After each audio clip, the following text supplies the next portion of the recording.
Un personaje familiar a todos los españoles es hoy nuestro invitado especial en A Fondo, Fernando Fernán Gómez. Bienvenido. Muchas gracias. Todo el país conoce, y más allá de nuestras fronteras, a este gran actor, director de teatro, actor y director de cine, escritor, que está aquí hoy dispuesto a contarnos un poco lo que ha sido su vida, lo que piensa que sea en el futuro, cuáles han sido sus logros y sus frustraciones y cuáles son los sueños que todavía naturalmente atesora. Hablábamos de que eres escritor también, Fernando. Tú alguna vez has dicho que esa era quizá tu verdadera vocación, la más profunda, aunque quizá la menos cultivada. Sí, en parte sí. No diría yo que mi verdadera vocación. Lo que sí es verdad es que en mí estas dos vocaciones, la de actor y la de escritor, fueron paralelas. Y es más chocante la de escritor, porque al fin y al cabo la de actor era por un lado una vocación, pero también una herencia, puesto que, como sabes, mi familia era ya de gente de teatro. Y la vocación de escritor surgió al principio de una manera que me parece que ni se le puede llamar vocación, porque creo que se da en casi todos los niños. O sea, ya muy de pequeñito me gustaba escribir novelas y contarlas, incluso contar novelas que yo las creía originales, pero en realidad debían ser pues copias, adaptaciones de Salgari y de toda esta literatura de aventuras. Lo que sí ocurrió es que esta vocación o pseudovocación infantil no se cortó, sino que luego siguió durante la adolescencia, siguió durante la primera juventud y se aumentó un poco al tener contactos con gente del mundo este de las letras. Recuerdo de una manera entrañable aquella viejísima, aquella primera tertulia del Café Gijón, de la Juventud Creadora, a la que yo asistía, aunque más bien en calidad de oyente. Pero en fin, me contagiaba y hacía que esta vocación no se perdiese. Dices que primero te gustaba contar historias. Eso de contar, de narrar historias a los demás, era, por decirlo así, un anticipo a lo que sería luego el ponerte a escribir, era un antecedente. Sí, yo creo que sí, yo creo que esto... Eras un entretenedor de tus amigos, un fabulador. Sí, y hasta les divertía a los chicos de la calle, quiero decir, les divertía que lo aceptaban. Y me parece recordar, aunque no estoy muy seguro, de que yo esto a veces lo cobraba. Sí, creo que lo cobraba, pero no en dinero, sino en la moneda infantil que estuviese de temporada, o sea, en bolas, en huitos, en cajas de cerillas. En cromos, en chicles. Entonces creo que el contarlo, lo que nacía era de esta vocación, de esta necesidad de fabular que yo tenía, y también de la impotencia, de la dificultad, de la pereza que me daba el escribirlo. Entonces yo inventaba estas historias de aventuras que creo que no llegaban nunca a terminar. Siempre se continuaba al día siguiente, pero nunca llegaban a ningún fin. Esto era cuando yo tenía pues 10 años, 11. Porque también has contado alguna vez que el mundo del teatro, al que te querían naturalmente inclinar tu madre y tus parientes, era un mundo al que tú sentías aversión, ¿o no? No, esto era muy de pequeño. Muy de pequeño. Sí, sí, sí. En los primeros años, ese niño que hace falta para hacer una cosa determinada en el escenario, exacto. Y tú te negabas. Las 2 o 3 veces que hizo falta, yo eso me negué en redondo, me daba un terror espantoso y no fue posible que saliera a cubrir aquel hueco del niño actor que había faltado. Pero esto era cuando tenía pues 5 años. A los 8, o sea, a los 7 o a los 8, es curioso porque no surgió, digamos, esta vocación o esta afición por el mundo del escenario, sino al oír recitar poesías en el colegio. Siempre en aquella época pues había en la clase un niño que era el que recitaba mejor las poesías. A este niño le sacaban, le hacían recitar. Y entonces yo, al oír recitar poesías a este niño del colegio, me acuerdo que fue en el colegio de los hermanos maristas de la calle de Fuencarral, pues quise yo hacer lo mismo. Y entonces cuando nos mandaban a estudiar una poesía a todos, yo me la estudiaba muy bien, con mucho detenimiento, me la sabía de memoria, y estaba esperando que me llamasen a mí a decir la cosa que no ocurría, porque siempre llamaban al niño recitador y a 1 o 2 al azar.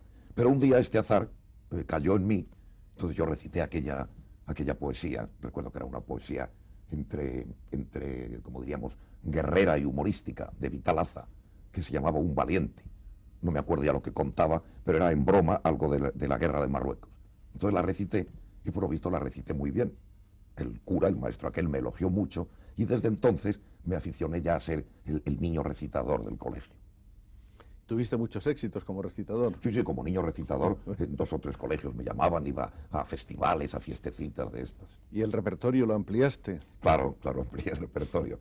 Llegué a recitar todas las cosas que eran de moda entonces, la Marcha Triunfal de Rubén Darío, el Pillallo de José Carlos de Luna, el 2 de mayo, el célebre 2 de mayo. ¿Entraste en Gabriel y Galán también, o no? También, me acuerdo, debía tener 13 años, una cosa así, cuando recité El embargo, que yo lo recitaba de una manera muy dramática, muy sentida, y yo creía que lo recitaba como es natural, extraordinariamente bien. Me acuerdo haberlo recitado en una fiesta de estas de colegio, debía tener yo pues 13 años, pensando sobre todo en una chica, 2 o 3 chicas con las que salíamos, pero sobre todo en una que era la que me gustaba a mí más.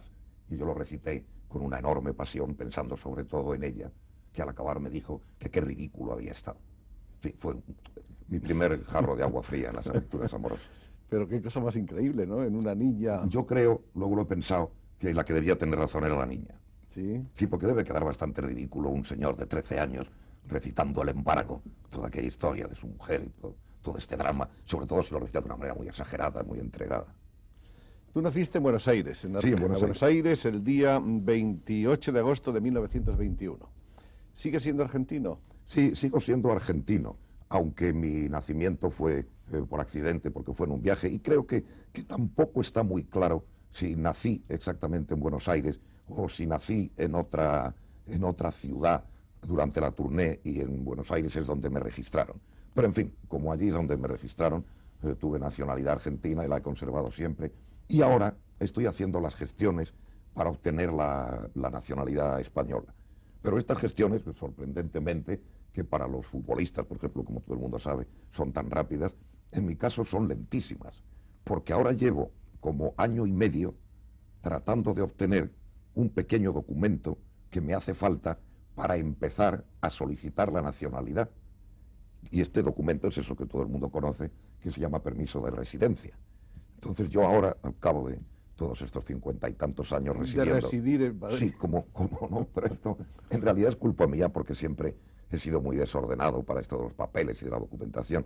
Le tengo una cierta aversión. Pero en fin, últimamente al decidir ponerme en regla y solicitar la nacionalidad española, pues claro, me dijeron lo primero que tiene que conseguir es este permiso de residencia. Digo, bueno, esto es muy fácil, lo solicité, pero llevo año y medio de ventanilla en ventanilla. De cualquier manera, ¿no hay un convenio de doble nacionalidad España-Argentina? Bien, pero aunque hubiera, no estoy muy enterado, pero aunque hubiera este convenio, como yo no tengo más que la nacionalidad argentina, para tener las dos tendría que obtener esta. Has dicho que has estado siempre muy unido, muy cerca de los poetas, de los escritores, de los dramaturgos, que te inclinó hacia ello algo que había dentro de ti. Llegaste incluso a crear, a instituir como mecenas un premio literario. Ah, sí, es verdad. Sí. El premio Café Gijón, sí, que sufragabas con tu propio dinero, ganado sí, duramente en el escenario. Pero eso sí que era verdaderamente ridículo por su modestia, porque este premio, lo que yo, como dices, lo sufragaba, en plan de mecenas, con lo que lo sufragaba era con la cantidad de 1.500 pesetas. 1.500 pesetas y la edición del libro, que también en aquellos tiempos era muy económica y que además no era más que una novela corta. En realidad, eso nació por una cosa puramente de juego, porque en la tertulia aquella del Café Gijón nos llegaban las noticias entonces del premio Nadal, y nos daba envidia sobre todo la tensión del premio, lo de las votaciones, la repercusión que tenía en la prensa. Y entonces por eso es por lo que nosotros instituimos modestamente este otro premio, pero que lo que no tenía, lógicamente, era quien lo sufragase. Y como yo en aquella época había empezado ya en el cine a desenvolverme un poco mejor y a hacer papeles de protagonista, pues me creía con capacidad de mecenas a este nivel modestísimo. ¿Qué personajes de esas tertulias del Gijón evocas y recuerdas y llamaron mayormente tu atención en esa época? Bueno, hay uno que es el que llamaba más la atención entonces y el que la sigue llamando, que es Camilo José Cela. Aquella tertulia iba Cela, y claro, Cela siempre ha sido un hombre que producía un gran impacto. Y luego, pues casi todos los que había, en fin, eran todos estos que ahora están ocupando ya puestos importantes. Estaba el poeta José García Nieto, que en verdad era alrededor del que se centraba la tertulia. La juventud creadora. La juventud creadora, porque es el que fundó la revista Garcilaso, y luego a Canto, y luego Poesía Española. También recuerdo mucho a Ruiz Iriarte, que por aquella época empezó a escribir sus primeras comedias y en el que seguimos conservando una gran amistad después de mucho tiempo. También el periodista Suárez Caso, que fundó la Gaceta Ilustrada. Este también fue muy amigo mío y por unas razones especiales, porque fuimos colaboradores en guiones de cine, en 3 o 4 guiones. Recuerdo que hicimos, por ejemplo, la adaptación del Malvado Carabel, de Fernández Flórez.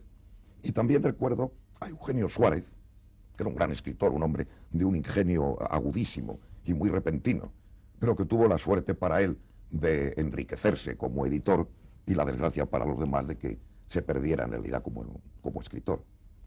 ¿Y has seguido conservando amistad con escritores desde entonces o ya más limitada a la gente del teatro y del cine? Sí, más, porque en realidad aquella tertulia se fue disgregando, yo me fui separando también de ella y no he seguido esta relación.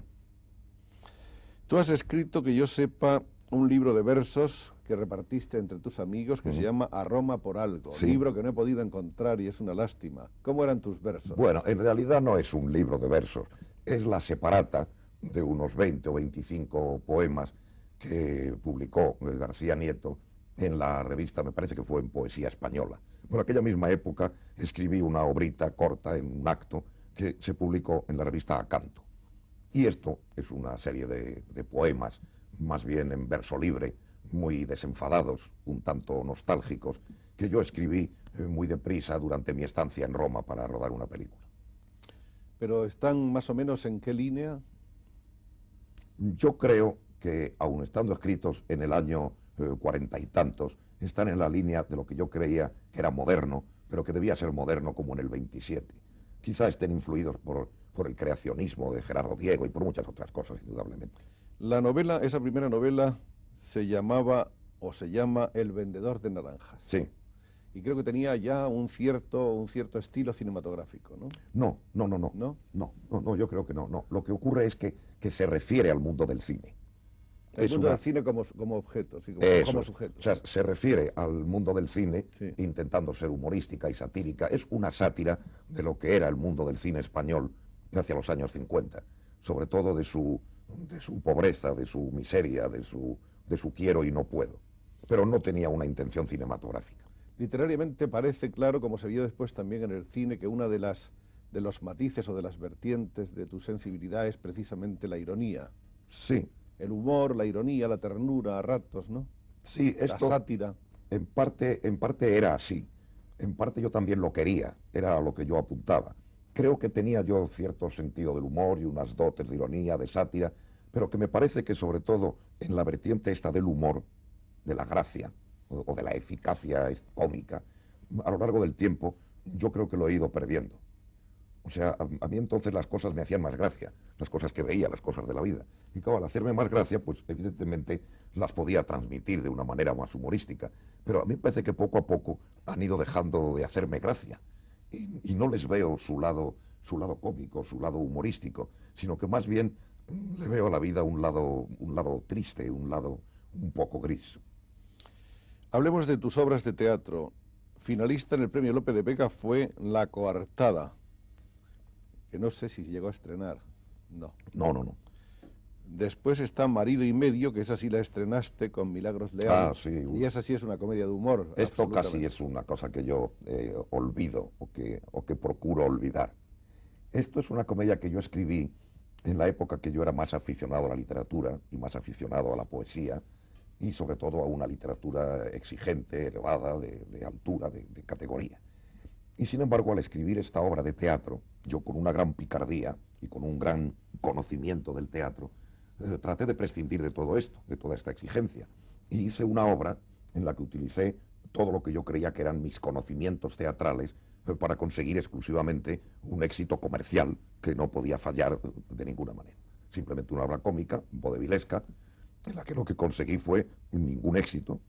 Yo financié el negocio, o sea, perdí mi dinero, la obra no le gustó absolutamente nada, ni al público corriente, ni al popular, ni a los críticos, y desde luego les pareció deleznable a todos mis amigos intelectuales, puesto que no iba dirigida a ellos. Entonces, esto sí me quedó como una lección, y es la lección de que cuando desde un punto de vista, desde una situación intelectual o de exigencia, al querer uno escribir para el teatro o para el cine, intenta rebajarse, que es una cosa que se hace muy frecuentemente, está mal y no acaba dando ningún resultado práctico. No hay nunca que buscar la fórmula de tanto de esto y tanto de lo otro, que es lo que la gente quiere y con eso el éxito está asegurado. Eso es el error casi siempre. A mí me parece que esto lo que no hay que hacer es buscarlo, que esto le sale bien al que esa fórmula la tiene de una manera natural y casi sin darse cuenta él mismo de que es fórmula. Tu última comedia, que yo sepa, se llama Las bicicletas son para el verano. Una comedia, según parece, costumbrista e intimista, Sí. que narra la vida del Madrid republicano durante la Guerra Civil y que obtuvo el Premio Nacional Lope de Vega. Sí.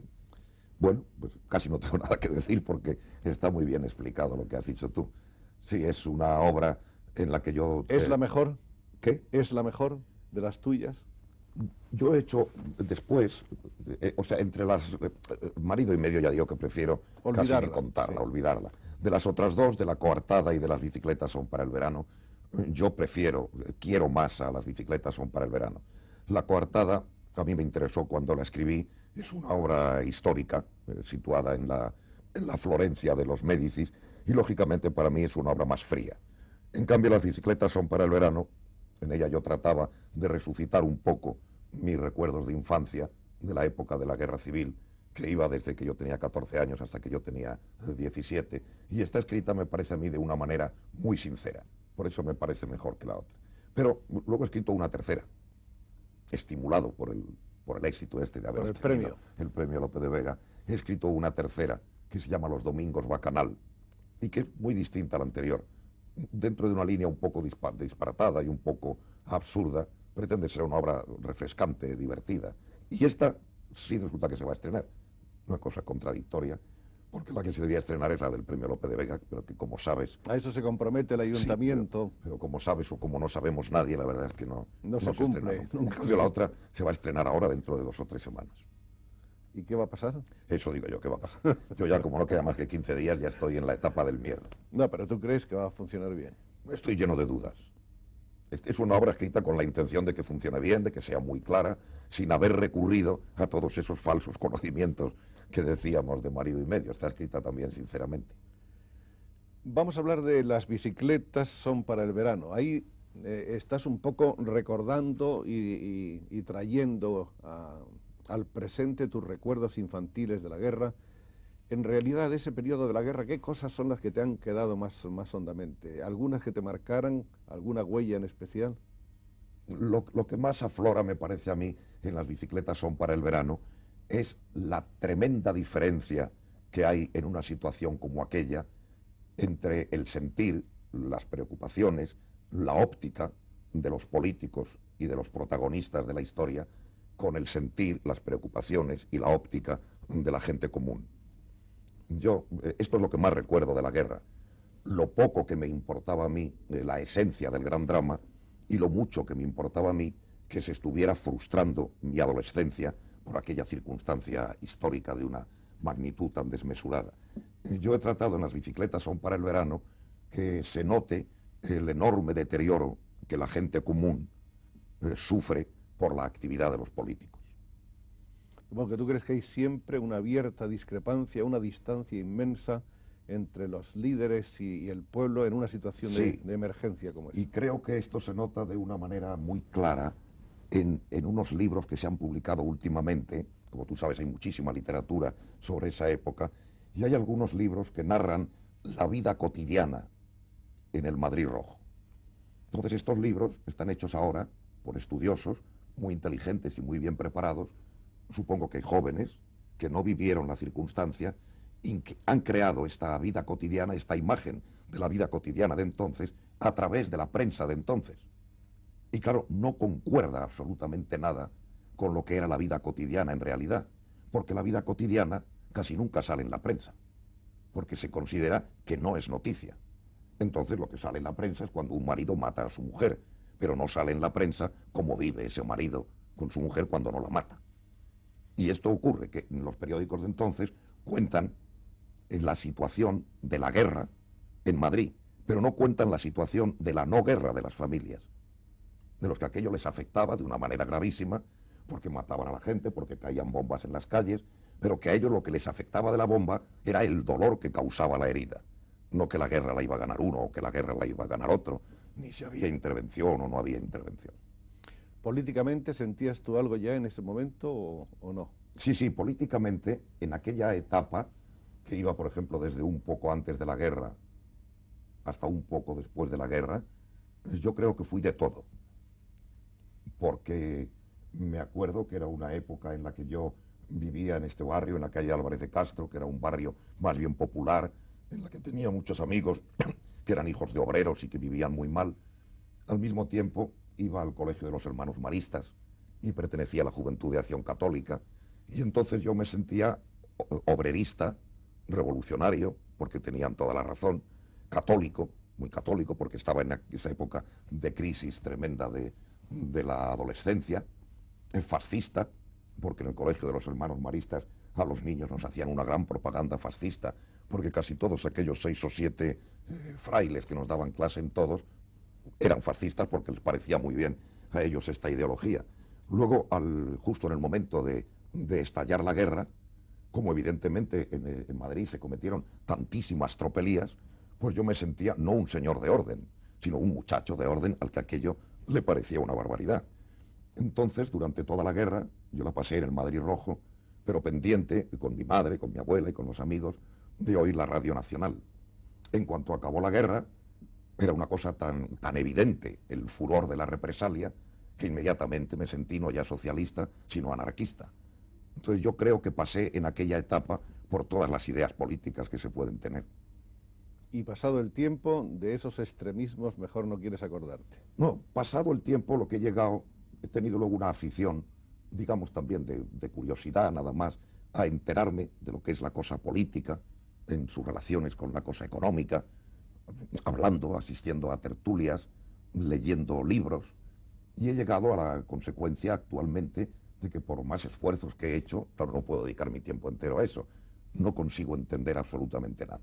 O sea, en el punto que estoy ahora del fenómeno político no sé nada, ni comprendo a unos ni a otros, ni lo que ofrecen, ni nada. ¿Eres un escéptico? No, más que un escéptico, un ignorante. O sea, porque no es que comprenda estos fenómenos y que determinadas cosas no me las crea, que es lo que sería escepticismo. No es que no las entiendo, es ignorante lo que soy ahora. ¿Crees tú que eso que te pasa a ti le pasa a muchos españoles? Pues es posible, porque a lo mejor he oído comentar y leo en los periódicos este aumento del índice de abstención en las votaciones, a lo mejor es por esa misma razón, no es por ninguna actitud directa ni positiva, sino simplemente porque no entienden cómo me pasa a mí. Tú naciste prácticamente en el teatro, hijo de actores, en él se ha desarrollado gran parte de tu vida, y decías antes que la vocación, en cierto modo, vino un poco condicionada por esta circunstancia, por esta herencia. ¿Tú crees que si no naces en el teatro e hijo de actores, hubieras sido actor igualmente? Probablemente no. No lo sé, no lo puedo saber. Yo creo que no, porque esto mismo que te contaba, de que en realidad la vocación me empezó al recitar esos versos en el colegio, y porque ya esos versos los recitaba bien, es posible que si no hubiera sido hijo de actores, esos versos los hubiera recitado mal. Y en el teatro, después de tantos años, has llegado a sentirte absolutamente feliz, realizado. Tú has tenido muchísimos éxitos. Como actor has sido el actor más popular de este país, primero durante muchos años el actor cómico de una personalidad más acusada, más brillante, más popular. Después has hecho una serie de papeles ya dramáticos, patéticos, de otro tipo, de otro corte. Has dirigido, has montado, has hecho lo mismo en el cine. Quiero decir que con tu vida de actor ha cubierto muchas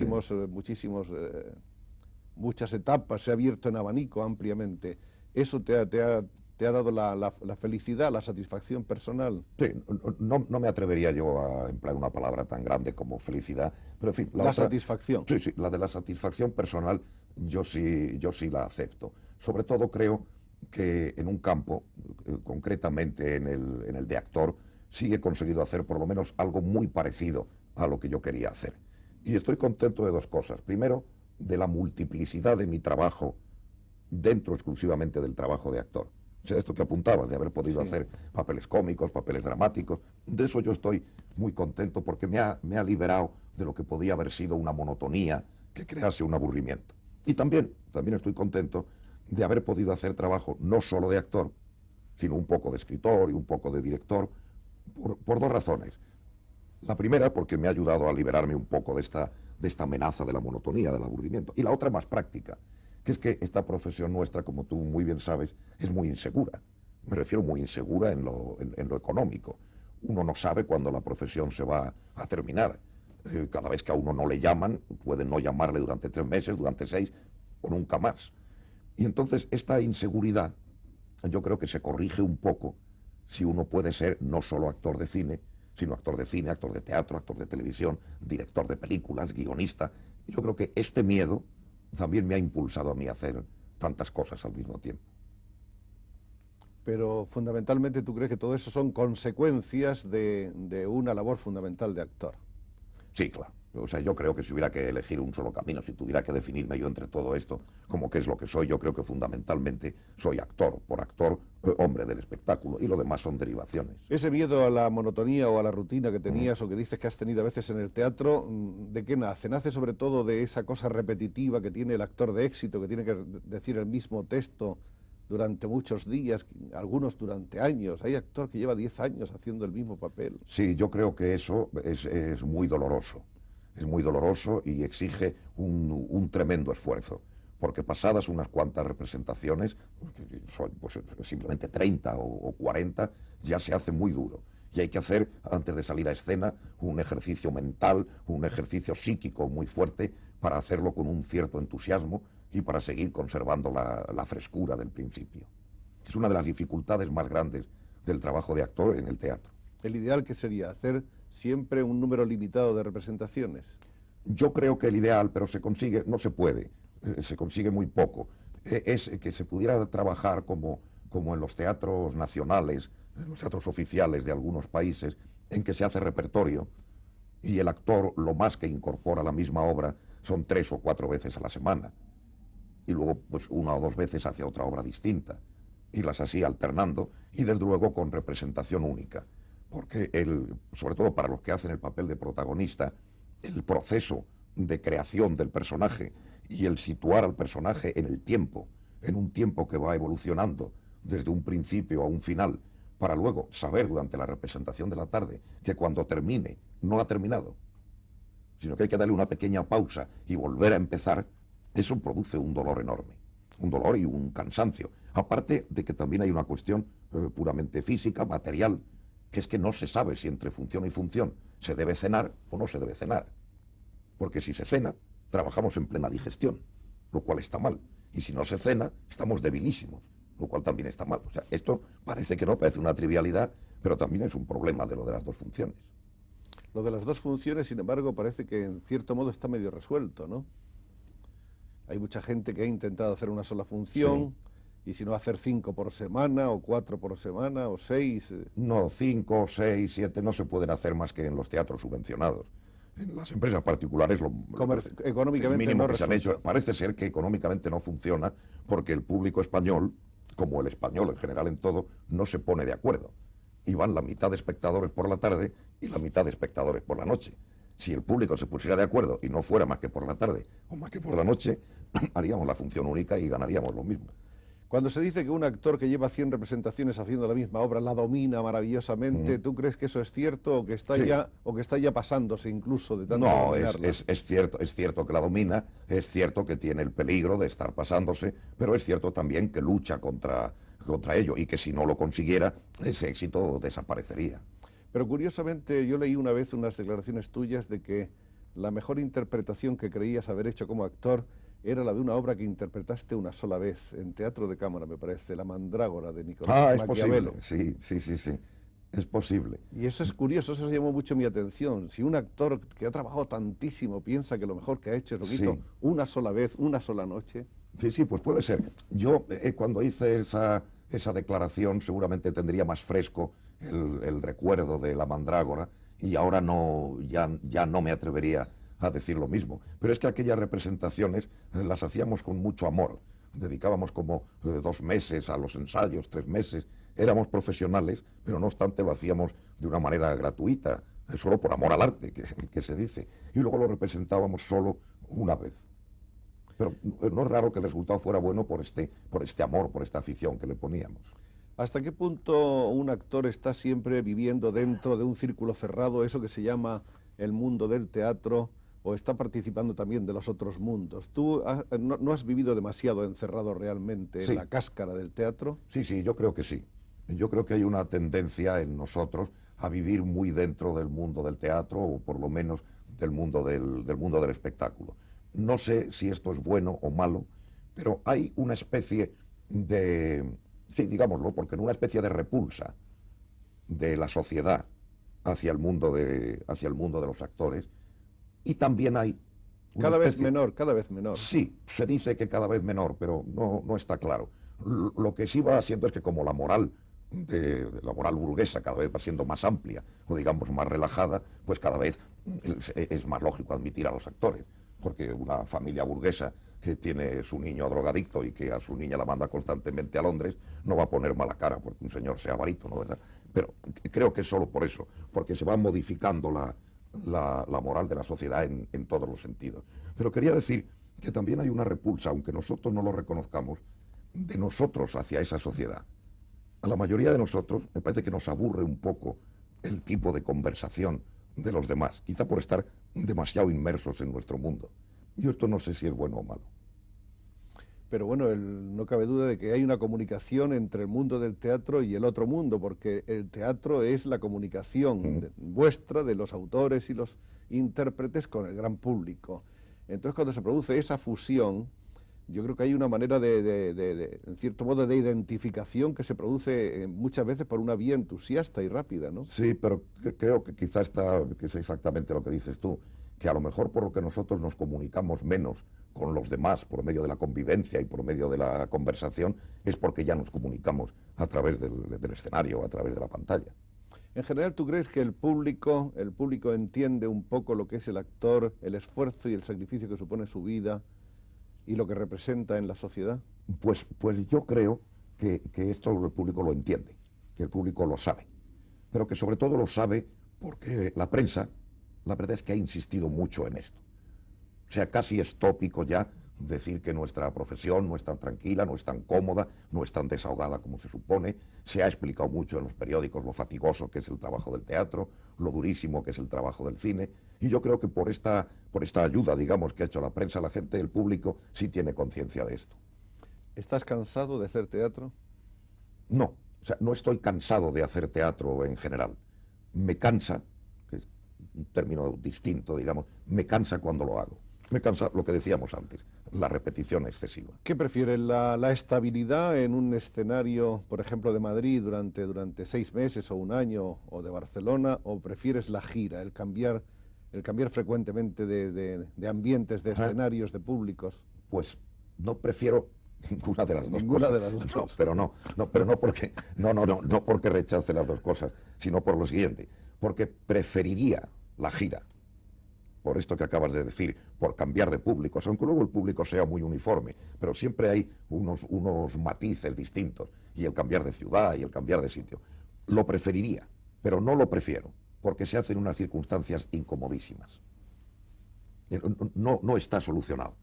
Esto que decía yo antes de la hora de la cena, bueno, pues cuando viajamos por provincias no tenemos ni la hora de la cena ni la hora de la comida. En los hoteles, aunque sean hoteles muy importantes, no dan comida después de la 1 de la madrugada, cosa que es lógica porque nadie quiere comida a esa hora más que los cómicos. Pero claro, los cómicos en realidad yendo de turné casi no podemos ni comer. Hay unos viajes que se hacen en autocares y a veces son largos y son francamente incómodos. Si quieres viajar de otra manera, por carretera, no es lógico que un primer actor que ha hecho una obra completa además lleve su automóvil, conduzca. Debía conducir como natural su chofer, pero no tienen dinero los primeros actores, ni casi nadie en España hoy, para tener coche y chofer. Luego, los camerinos, como todo el mundo sabe, son horrorosos en los teatros de fuera de Madrid, incluso en los de Madrid. O sea, el ambiente en que se vive en la gira no es agradable.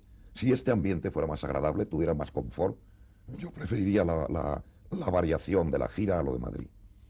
Y esa infraestructura elemental, no hay medios de llevarla a un estado más o menos presentable y funcional. No, a mí me parece que no, porque el dinero que deben necesitar los empresarios de los teatros para llevar la vida que lleven ellos y sus familias y para casar bien a sus hijas, debe ser unas cantidades tan ingentes que no permite de ninguna manera ni remozar los teatros ni darnos a nosotros un nivel de vida un poco más cómodo. Está claro entonces, según esa afirmación tuya, que en el teatro quien gana dinero es el empresario. No, a lo mejor el empresario en muchos casos incluso lo pierde, pero quiero decir que de haber un sobrante, si este sobrante no va a reformar los teatros, evidentemente debe ser que es que lo necesita el dueño del teatro para otros menesteres. ¿Tú serías partidario de un teatro dirigido? en ese sentido, ¿o no? O sea, de la eliminación del empresario, de sustituir al empresario por el Estado. Sí. No, no, no. En cuanto a que eso valiera para solucionar este problema, de ninguna manera, estoy lleno de dudas. Me parece que actualmente la verdad es que los empresarios quizás se lleven una buena parte de nuestro trabajo, pero se lleva una parte mucho más grande del Estado actualmente a través de los impuestos. O sea, no creo que esto le anime a nadie a decir que el Estado se haga empresario. Volvamos a tu vida. A los 3 años vienes de Argentina a España, haces tu entrada Sí. en España cuando tienes solo 3 añitos y cuentas en alguna parte que te criaste con tu madre y con tu abuela y que eran 2 personajes extraordinarios, ¿no? Sí. 2 personajes además que ejercieron una gran fascinación sobre ti, que tenían además ideas opuestas, Ah, sí, cierto. sobre todo en lo político. Sí, sí, sí. Tu madre era monárquica Efectivamente. y tu abuela era todo lo contrario. Sí, sí, ¿no? socialista. Socialista, revolucionaria y casi anarquista. Que entraste en el colegio, que pasó esa guerra y llegamos a la posguerra. Cuando inicias tus estudios, bueno, tú haces el bachillerato y luego te matriculas para hacer filosofía Filosofía y letras. Empecé filosofía y letras. Que llegaste a hacer un año, me parece, Sí, ¿no? no acabé el segundo año, que eran los comunes, ni siquiera. Lo dejaste ya porque el teatro te apetecía muchísimo más. Sí, porque yo intentaba hacer el heroísmo de compaginar las dos cosas, pero vi enseguida que yo no era un temperamento heroico y que me daba mucho más resultado y me resultaba más fácil lo del teatro. Otro dato que tampoco sé si es correcto, tú me lo corregirás, es que debutaste con la compañía de Laura Pinillos en una obra Sí. de vodevil más o menos por el año 38. Exacto, exacto. Sí, ¿Sí? no hay nada que variar. ¿Cómo exacto. se llamaba esa obra? ¿Te acuerdas? En la obra en que debuté, no lo recuerdo. No lo recuerdo porque me incorporé, no la estrené yo, sino que me incorporé en una sustitución y no recuerdo cómo se llamaba. La siguiente, sí, la siguiente en la que ya hice yo un papel un poquito largo, se llamaba El sostén de la Milagros. Esto sí me acuerdo. Era también un vodevil, como se ve claramente por su título. Laura Pinillos era una actriz de ese tipo que tenía mucho éxito, según parece. Sí, ¿no? Laura Pinillos era, podemos decir, antes de la guerra, como la rival de Celia Gámez, eran los 2 nombres más altos que había en revista. Y durante la guerra pues estaba en este teatro haciendo vodevil, no cantaba, no era revista, era puramente vodevil, era muy popular. Te recordamos todos, sin embargo, de 1940, cuando haces tu mejor papel de esa época, de esos primeros años, lo que constituye, en cierto modo, tu revelación como un actor importante. Los ladrones somos gente Sí, honrada. sí, sí. Estreno que se produjo en Barcelona, estreno que yo recuerdo, que yo estaba en ese estreno, que se comentó muchísimo, que fue realmente un éxito increíble, Sí, uno de los grandes éxitos de Jardiel, en otras ocasiones tan castigado por la crítica. sí, ya lo creo. Y ahí aparecías tú además en tu verdadera dimensión, eras el pelirrojo. El pelirrojo. Un pelirrojo que se hizo ya inmensamente popular. Esa obra realmente significó para ti una especie de plataforma de Sí, lanzamiento. por lo menos plataforma no ya hacia el público, pero dentro de la profesión. Sí, eso es indudable, porque además contribuyó a que Jardiel, en sus 2 obras siguientes, me escribiera siempre un papel adecuado para mí. ¿Qué te parecía Jardiel? Bueno, en aquel tiempo, cuando yo le conocía, a mí me fascinaba. Me parecía una personalidad poderosísima. Es cierto que era un hombre atrabiliario, muy difícil en su trato, muy adusto cuando se lo proponía, y que se daba ese gran contraste en él de ser un hombre con un enorme sentido del humor, con muchísima gracia espontánea y personal, y al mismo tiempo estar amargadísimo y ser casi evidentemente triste. Pero eso fue acentuándose con los años. Todavía por los 40, Jardiel era muy tierno y muy divertido. Sí, es cierto. Bueno, tú le habrás Sí, tratado sí. en esa misma época y creo Le he que estarás de visto acuerdo en que escribir, se daba ese contraste. Le he visto escribir en los cafés, Siempre, que era una sí. cosa conmovedora, porque Sí, iba sí, con sí. su tarrito de goma, recortaba las cosas que no le gustaban, las escribía de nuevo y las pegaba sobre Sí, las que exacto. había corregido. Sí, corregía, sí. Personaje realmente genial, extraordinario. Bueno, sigamos con tu vida de teatro, que te da paso ya al cine casi inmediatamente, porque es en el año 43 cuando debutas con Gonzalo del Gras, Gonzalo del Gras, sí. en la versión cinematográfica de una novela que era el bestseller de la época, Cristina Guzmán. Sí, Cristina Profesora Guzmán, de profesora de idiomas. idiomas, de Carmen de Icaza. Exacto. Y desde entonces hasta acá dicen que has filmado, que has protagonizado más de 125 películas que ya son, ¿no? Sí, debe ser una cosa así, no sé el número, pero deben pasar de 100. De los primeros grandes éxitos se recuerdan por ahí Botón de Ancla, Balarrasa, La mies es mucha, películas que alguien ha dicho que eran propagandistas, Sí. yo no sé si lo eran o no lo eran, Sí. pero que no cabe duda que respondían un poco a un ambiente, a una época, ¿no? Sí, sí. A una situación histórica determinada. Luego, otras películas que tú has recordado en algunas entrevistas que encontré por ahí con Córdoba o con Del Arco o con otros periodistas en el archivo nuestro, dicen que tú declaraste que el Capitán Veneno te había dado una gran oportunidad, que era un gran papel. Sí. Algo semejante dijiste de La otra vida del Capitán Contreras. Sí. Bueno, y podemos recordar, entre tantas, vamos a algunas importantes, Esa pareja feliz. Sí, esa pareja feliz, Esa es una- en realidad, aunque la interpretación mía y el papel no fueron unos papeles tan brillantes como estos, Como estos otros. que hemos mencionado antes, la película sí era muy significativa y yo he estado siempre orgullosísimo de haberla hecho porque era la primera película de Bardem y Berlanga y por lo tanto una película que marcaba un giro en el estilo, en las tendencias del cine español. Y que pareció inspirarte a ti en tus primeras películas un poco, ¿no? Desde luego, una de mis primeras películas como director, la que se titula La vida por delante, que sigue siendo a mí de mis películas una de las que me encuentro más satisfecho, yo creo que aunque no sea una imitación, ni una copia, ni nada, que no podía haber existido sin haber existido Esa pareja feliz y sin haber dado esta nueva línea al cine español, Bardem y Berlanga. Hay un contagio de la línea, del estilo, de la Sí, yo manera. creo que sí. Sí, sí. Las dos cosas se derivan también un poco Del neorrealismo, claro. del neorrealismo italiano. Ana y los lobos es otra de tus grandes Bueno, ahí ya hay películas. un gran salto Ha pasado, en el tiempo. ha pasado mucho Sí. tiempo. El espíritu de la colmena, El amor del capitán Brando. Te dieron El oso de Berlín por El anacoreta, Por el Anacoreta, sí. que también es otra película importante. Sí, a mí, vamos, no solo por el hecho de haber obtenido el Oso de Berlín, aunque la película no hubiera ido al festival, es una de las películas con las que yo me siento más compenetrado. Me parece que comprendo muchísimo al personaje, que era yo desde muchísimos años antes un gran amigo del director Juan Estelriz, con el que hemos tenido una convivencia muy estrecha, y creo que esto se nota en la película y en lo que yo logré en la interpretación. Coincidimos una vez en tus arranques en una película que se llamó Embrujo, Sí, sí, que era la primera película con Lola Flores y Manolo Caracol. sí. Y recuerdo que esa es una época que fue para los dos muy sugestiva, aparte de por estar juntos y por vernos, cosa que ya sucedía en otros campos, en el de la radio, por ejemplo, porque ahí conocimos a los telúricos, hombre. Los Ahí conocimos telúricos. a Carlos Los Serrano de Osma, telúricos, a sí, Pedro sí. Lazaga, Sí. a todo ese grupo que empezó con Abel Sánchez, siguió con Embrujo y después con... Embrujo era esta, Esta Embrujo era es Embrujo, sí. la de Lola Flores y Eso Caracol, es, en la sí. que trabajabas tú y en la que trabajaba yo. Sí. Qué tiempos, ¿no? Tú hacías yo no me acuerdo casi nada de la película aquella, De pero muy poco, tú hacías sí. como de galán maravilloso, ¿no? Yo era galán, sí. Sí, sí.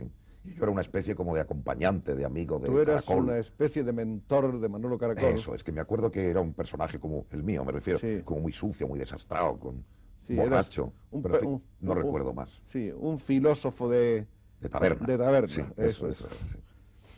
Bueno, y entre todas estas cosas, quizá ha llegado el momento de preguntarle a Fernando Fernán Gómez si ese salto que ha habido entre los primeros 80 o no sé cuántos papeles absolutamente cómicos que te hicieron ya convertirte en el cómico popular por excelencia, que la gente iba a una película de Fernán Gómez para reírse, ese salto que hay después, cuando ensanchas tu registro y te muestras como un actor dramático profundo, intenso, a la larga, en el fondo, ese enriquecimiento te ha convencido de que es preferible dominar todos los registros, o te sientes más actor cómico que dramático o viceversa. No, yo nunca me he sentido más lo uno o lo otro. Lo que me he sentido es más a gusto en los papeles que estaban bien pensados, bien escritos, que eran papeles auténticos. Y la verdad es que esto, en la línea del trabajo cómico, empezó muy pronto como a no suceder. Hice muchos papeles que tenían muy poca calidad y a los que yo tampoco supe añadirles calidad por mi parte. De ahí vino que llegué casi hasta durante 2 o 3 años no trabajar en el cine porque no tenía ofertas, no por otra razón. Y entonces a algunos directores, como a Saura por un lado, a Víctor Erice por otro y a Armiñán por otro, se les ocurrió esto de encomendarme unos papeles serios, que a mí me parece que fue una cosa convenientísima para mí, porque creo que la otra gama o a mí se me había gastado o no acertaban a hacerme papeles adecuados. Y una de las cosas que más gustaban a la gente de Fernán Gómez, que les impactaba, era esa extraña, difícil naturalidad que tenías tú, que recordaba un poco a los grandes maestros del cine de Hollywood, a James Stewart, a estos otros, ¿no? Que yo no sé, supongo que es una cosa espontánea, ¿no? Sí, o estudiada, quizá. Sería una cosa espontánea, pero en mitad. realidad era una cosa buscada, era una cosa querida por mí. Cuando yo empecé el cine y el teatro, había una censura muy común en la calle respecto a que los actores eran muy enfáticos. Eso es. En el teatro, desde luego, y sobre todo en el cine, que se les notaba una gran diferencia con los actores americanos. Como yo entonces era un joven, pues claro, también me sumaba a este mismo criterio. Y en realidad yo, mi escuela de actor, aunque he ido a un conservatorio y he estudiado declamación durante 3 años, pero donde he procurado tenerla ha sido en el cine. Incluso me acuerdo que haciendo una película con un director italiano, la película en que debutaba Sara Montiel de protagonista, aquella película empezó en Boda, que la hicimos los dos. El director italiano que me escogió a mí al verme en unas películas, dirigiéndome un día, me dijo que mi trabajo le parecía muy bien, pero que tenía demasiada influencia de los actores americanos. Y yo creo que esto era cierto. Y luego yo procuré conseguir obtener este mismo resultado de naturalidad, pero de una manera, digamos, más nacional, más castiza. Y creo que sí, en parte lo conseguí. No cabe duda que ahí se ve un estudio de tu propio Sí, menester. un trabajo, por lo menos, sí. Un trabajo Sí. de no extralimitarte y de estar dentro de las coordenadas de la naturalidad, pero a la española. Eso lo he procurado, sí. Y otra de las cosas que creo que te han interesado siempre ha sido esa corriente del neorrealismo, más o menos de la aplicación de algunos de los ingredientes o de los elementos del neorrealismo al cine que tú has hecho después como realizador. Sí, esto en realidad en la época que surgió a unos cuantos nos produjo mucho impacto, y quizá el haber mantenido esta tendencia o esta afición a este estilo a lo largo del tiempo a lo mejor resulta actualmente algo perjudicial. A lo mejor es un impacto demasiado fuerte que ahora ya está un poco fuera de lugar. No estoy seguro. Puedes por fin un día formar tu propia compañía. Los éxitos, supongo que del cine sobre todo, que son éxitos económicamente mucho más estimulantes y contantes y sonantes que los del teatro, te permitieron quizá el afrontar la empresa con tu propio dinero de mantener una compañía. No. Esto no es muy exacto, No. porque en aquella época el dinero que se necesitaba para formar una compañía era una cantidad muy exigua, que estaba al alcance de cualquiera. Para lo que sí sirvió el éxito del cine, sobre todo particularmente el de Balarrasa, fue para que los empresarios de los teatros, Claro. concretamente el del teatro, Tirso Escudero, el de la Comedia de Madrid, tuviera confianza en que yo podía ir allí con mi compañía.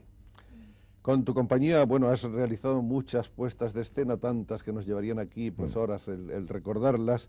¿Cuáles crees que han sido históricamente las más importantes o afortunadas? Yo pienso que la primera, porque tuvo un gran éxito popular, de Carlos Llopis, la vida en un blog se titulaba, y luego, no por este impacto popular, sino por lo que tenían de logro y por estar yo más de acuerdo con lo que conseguí en el trabajo, pues quizá la sonata Kreutzer de Tolstoy y Un enemigo del pueblo de Ibsen, que la hice hace 6 o 7 años. La primera película que hiciste fue en el 52, Manicomio, con 4 cuentos de autores muy diversos e incluso dispares. Estaban ahí Edgar Allan Poe, Andreyev, Kuprin y Gómez de la Serna. Algunos comentaristas dicen que fue un fracaso, otros dicen que fue un éxito discreto. No fue nada, no. Fue Esa nada. película, en realidad, vamos, si se dividen así las opiniones, fue un fracaso. Fue un fracaso. Sí, era una película que tenía buena intención, sobre todo buena intención literaria, pero que la hicimos con 4 perras gordas que yo tenía. Esto sí la hicimos con mis pequeñitos ahorros del cine. Pero era una película muy torpe, muy elemental y que no tuvo ninguna trascendencia. La segunda fue El mensaje, una película de aventuras basada en la Guerra de la Sí. Independencia. Sí, eso es, sí. ¿Qué tal fue? No, pues no fue bien. Con esta ocurrió algo muy parecido a lo que te contaba al principio de aquella comedia Marido y Medio.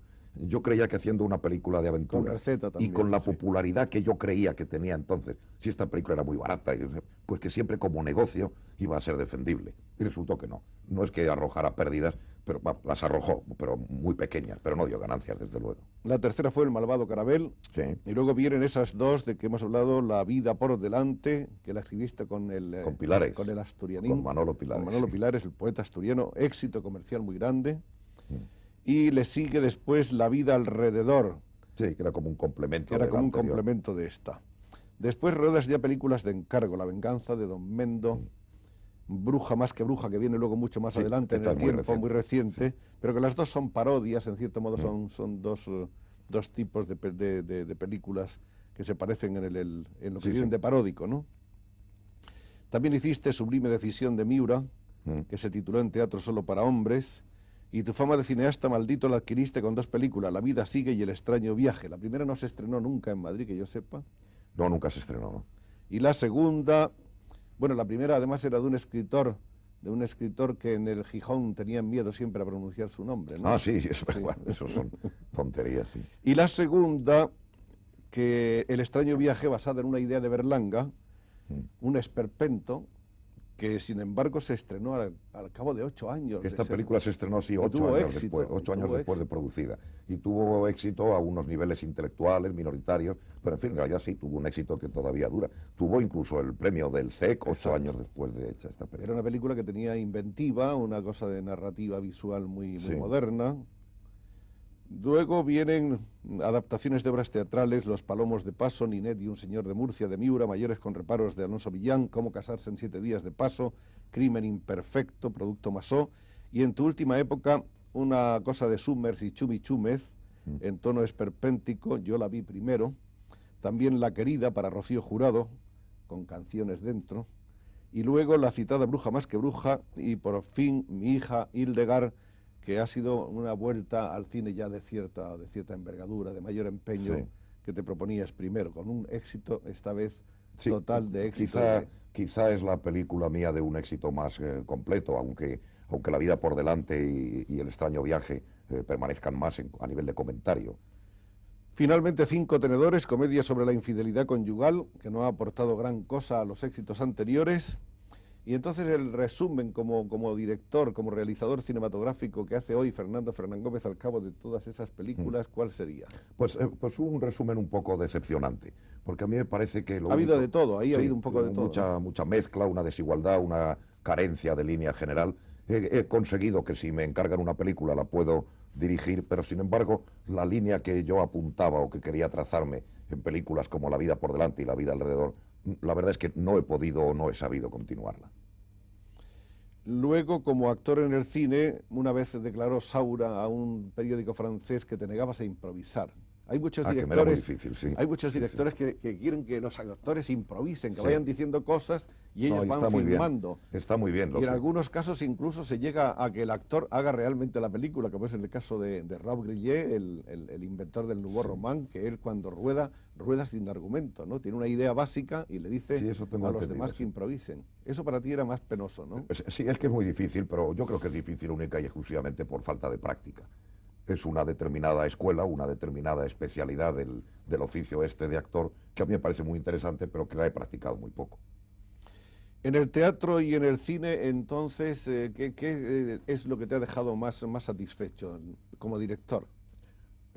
Como director yo diría que estas dos películas que siempre se mencionan, sí, la vida por delante y el extraño viaje, porque mis trabajos como director también en cine no son excesivamente importantes, digo en teatro, no son excesivamente importantes. Siempre he cargado yo más el acento en el trabajo de actor. Ahora estás haciendo El alcalde de Zalamea en una Sí. gira por el país. Tengo aquí una crítica, me parece que es del diario El País, de Ángel Fernández Santos, que dice que es un concierto para violín y charanga. Sí. Una crítica en la que dice que tú estás muy bien, pero que el resto está regular.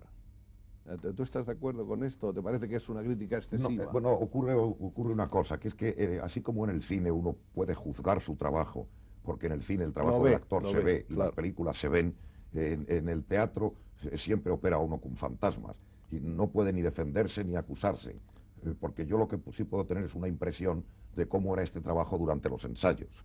Y este trabajo de conjunto durante los ensayos, evidentemente a mí me parecía bien, por eso me atreví a estrenarla. Ahora no sé si luego, visto desde fuera durante las representaciones, tiene razón el crítico.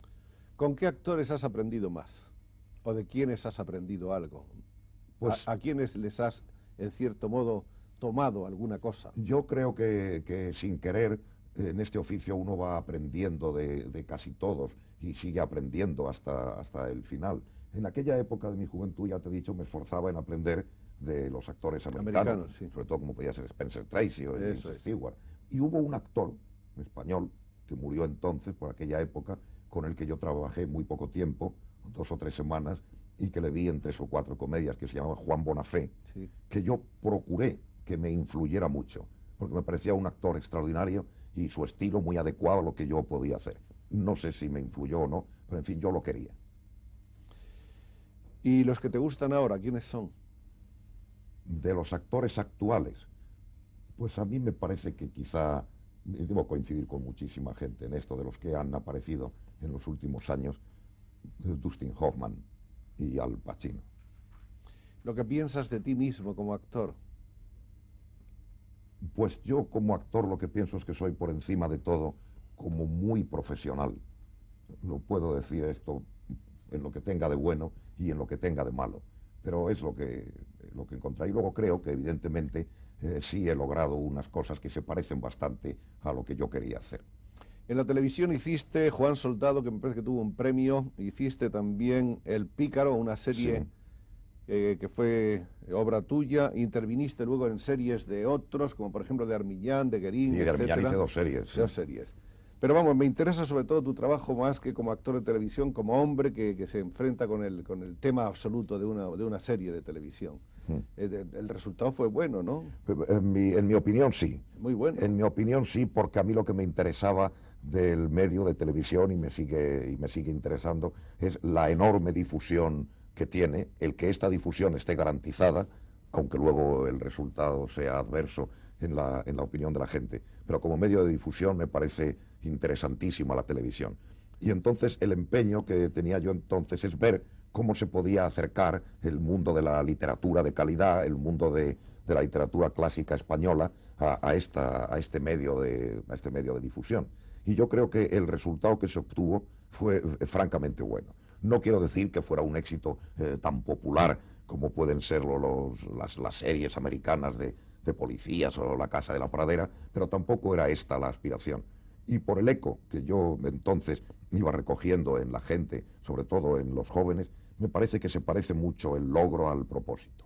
El realizador de televisión, como el guionista de televisión, incluso el actor de televisión, tienen que plantearse una manera diferente de hacer que en el teatro y que en el cine. Es decir, ¿son conscientes de que es otra estética? Yo creo que en principio parece evidente que es otra estética y que habría que plantearlo de otra manera.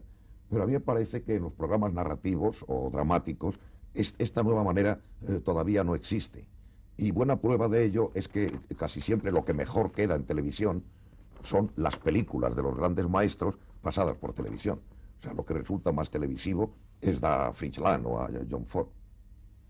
Bueno, eso nos podía enfrascar en una conversación muy larga que no Sí, es de claro. este momento.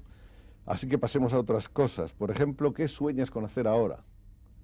¿Cuántos Fernán Gómez inéditos existen aún? No creo que ¿No? existan muchos. En realidad, a mí ahora me gustaría más poder hacer lo más difícil. Mi proyecto, vamos, lo que estoy trabajando actualmente es esta gira que tú has explicado del alcalde de Zalamea. Inmediatamente voy a hacer una película con Gutiérrez Aragón y se va a estrenar en Madrid esta obra mía de la que te hablaba, Los Domingos Bacanal se titula. A mí lo que más me gustaría poder hacer ahora es escribir. O sea, me gustaría poder prescindir un poco de mis otros trabajos de actor para dedicar más tiempo a eso. Pero me temo que no pueda por una razón bien simple, porque es muy difícil. ¿La vida se ha portado bien contigo? No, yo creo que en términos generales sí. ¿Has disfrutado de la vida? Sí. No solo he disfrutado, sino que noto que no tengo excesiva nostalgia, lo cual me parece que significa que sigo disfrutando. Y esto no quiere decir que no me gustara disfrutar más. Que sigues con la mirada hacia adelante, no hacia atrás. Sí. ¿Has logrado tener muchos amigos o pocos? No, me parece que siempre he tenido pocos, pero bastante fieles, bastante firmes, muy agradables, muy contentos ellos conmigo y yo con ellos. Lo que sí he ido notando a lo largo del tiempo es que no sé por qué razones estos amigos han sido pocos, han sido amorosos, digamos, pero cambiantes. O sea, casi podría decir que no tengo ahora los mismos amigos que tenía hace 20 años. ¿Y han tenido que ver con el teatro o no necesariamente? No, casi siempre han estado dentro, de una manera o de otra, del mundo del espectáculo. Sí. ¿Los libros? Los libros, digamos que es mi gran entretenimiento. Sin que esto quiera decir que yo sea un lector que me queme las pestañas, pero en fin, creo que sigue siendo mi principal afición. Y tú escribes a menudo, vemos algún artículo tuyo de vez en cuando, en ocasiones más seguido que en otras, Sí. ¿no? Sí, depende, pero, supongo, de los otros. pero de todas quehaceres. maneras, no, y depende también de la ley de la oferta y la demanda, como todo en nuestro trabajo. Pero escribo menos de lo que quisiera. ¿Sí? ¿Qué ha significado la mujer en tu vida? Me parece que ha significado muchísimo. Yo casi, si lo miro desde pasado el tiempo, me doy cuenta de que casi nunca he sabido vivir sin compañía y que casi siempre entiendo por compañía la compañía de la mujer. ¿La música te gusta de alguna manera? La música me gusta de una manera muy trivial, o sea, me encanta que suene, me encanta oírla, pero hay el inconveniente de que carezco de cultura musical en absoluto. Es una cosa que yo me censuro a mí mismo, una de mis carencias. Me hubiera gustado que me gustara más, pero en fin, yo creo que por esa falta de formación no la aprecio lo suficiente. ¿Has mantenido siempre la línea, la silueta? ¿Eso se debe a que tú eres un deportista? No, que va, nunca he hecho deporte porque siempre he sido un hombre de constitución débil. Esto se debe a pura casualidad. Y además últimamente estoy echando estómago ya. No se nota nada. Sí, según la camisa que uno se ponga. Y asomándonos un poco al teatro que se hace por fuera, y que en ocasiones se importa, porque por ejemplo Televisión Española está trayendo ahora últimamente algunas obras de teatro interpretadas por Olivier, por otros famosos actores y actrices. ¿Tú piensas que hay muchas diferencias entre el teatro que se hace fuera y el que se hace aquí? Pues no. Hace años, cuando yo empecé a salir fuera y así a ver teatro, hace 25 años, digamos, por ejemplo, era mucho mayor la diferencia. Últimamente yo creo que sobre todo en la puesta en escena, en el aparato escénico, se ha avanzado muchísimo y creo que aquí se hace a un nivel muy parecido al de los demás países. ¿Tú has sido llamado alguna vez o nunca a la dirección de empresas oficiales, de teatros nacionales, Sí, etcétera? una vez, el año pasado, nada más, pero el año pasado monté una obra en el Teatro María Guerrero, un clásico del 17, humorístico, muy desenvuelto. La única vez. ¿La experiencia te gustaría repetirla? Quiero decir, ¿te atraería ese tipo de esfuerzo? ¿No? Se trabaja muy bien en esos teatros únicamente por una razón, porque los medios son mucho más amplios. Quiero decir que si cualquier empresa privada pusiera a mi disposición esos mismos medios, pues trabajaría con el mismo agrado. Y lo mismo podríamos aplicar al cine. Si tú tuvieras a alguien que realmente te respaldara, no para hacer una película comercial barata, sino para hacer una gran película, ¿tú estás seguro de que podías con ella? No. No del todo. No, estoy seguro de que podría con ella, pero también sospecho que habría otros directores que podrían más y mejor, ¿verdad? El actor Fernán Gómez, el director Fernán Gómez, el escritor Fernán Gómez, a la hora de resumir, podríamos decir que es un intelectual volcado hacia el teatro. No, me parece... yo no sé si te digo que no por una razón, porque durante toda la etapa política anterior el término intelectual estaba muy desprestigiado, era peligroso y a veces tenía casi carácter de insulto. Como todos estos recuerdos permanecen en uno, yo prefería decir que no soy un intelectual volcado hacia el teatro, sino lo contrario, un hombre de teatro, un hombre del espectáculo que se ha preocupado un poco por la intelectualidad. ¿Querrías añadir alguna cosa que no haya caído yo en ella y que te gustaría decir? No me pasa ninguna por la imaginación. En todo caso, únicamente que se agradece este tipo de entrevistas en las que uno se puede encontrar tan a gusto y tan tranquilo. Pues muchas gracias por todo, Fernando, y supongo que habrá más entrevistas en el futuro, porque aún queda mucho Fernán Gómez por desarrollar. Muchas gracias a ti, Gracias. Joaquín.